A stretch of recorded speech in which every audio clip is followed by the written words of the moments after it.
किसी गांव में किसान दंपति रहा करते थे। किसान तो वृद्ध था पर उसकी पत्नी युवती थी। अपने पति से संतुष्ट न रहने के कारण किसान की पत्नी सदा पर पुरुष की खोज में रहती थी, इस कारण एक क्षण भी घर में नहीं ठहरती थी।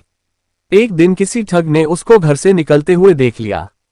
उसने उसका पीछा किया और जब देखा कि वह एकांत में पहुंच गई तो उसके सामने जाकर उसने कहा, देखो मेरी पत्नी का देहांत हो चुका है, मैं तुम पर फिदा हूं, मेरे साथ चलो। वह बोली, यदि ऐसी ही बात है तो मेरे पति के पास बहुत सा धन है, वृद्धावस्था के कारण वह हिलडुल नहीं सकता।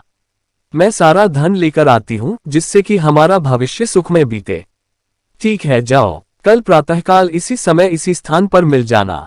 इस प्रकार उस दिन वह किसान की स्त्री अपने घर लौट गई। रात होने पर जब उसका पति सो गया तो उसने अपने पति का धन समेटा और उसे लेकर प्रातःकाल उस स्थान पर जा पहुंची। दोनों वहां से चल दिए।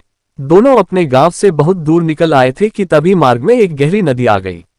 उस समय उस ठग के मन में विचार आया कि इस औरत को अपने साथ ले जाकर मैं क्या करूंगा, और फिर इसको खोजता हुआ कोई इसके पीछे आ गया तो वैसे भी संकट ही है, अतः किसी प्रकार इससे सारा धन हथिया कर अपना पिंड छुड़ाना चाहिए।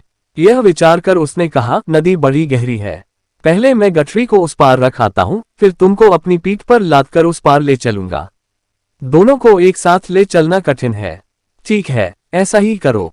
किसान की स्त्री ने अपनी गठरी उसे पकड़ाई तो ठग बोला, अपने पहने हुए गहने कपड़े भी दे दो जिससे नदी में चलने में किसी प्रकार की कठिनाई नहीं होगी और कपड़े भीगेंगे भी नहीं। उसने वैसा ही किया। उन्हें लेकर ठग नदी के उस पार गया तो फिर लौटकर आया ही नहीं। वह औरत अपने कुकृत्यों के कारण कहीं की नहीं रही। इस कहानी से हमें यही सीख मिलती है कि अपने हित के लिए गलत कर्मों का मार्ग नहीं अपनाना चाहिए।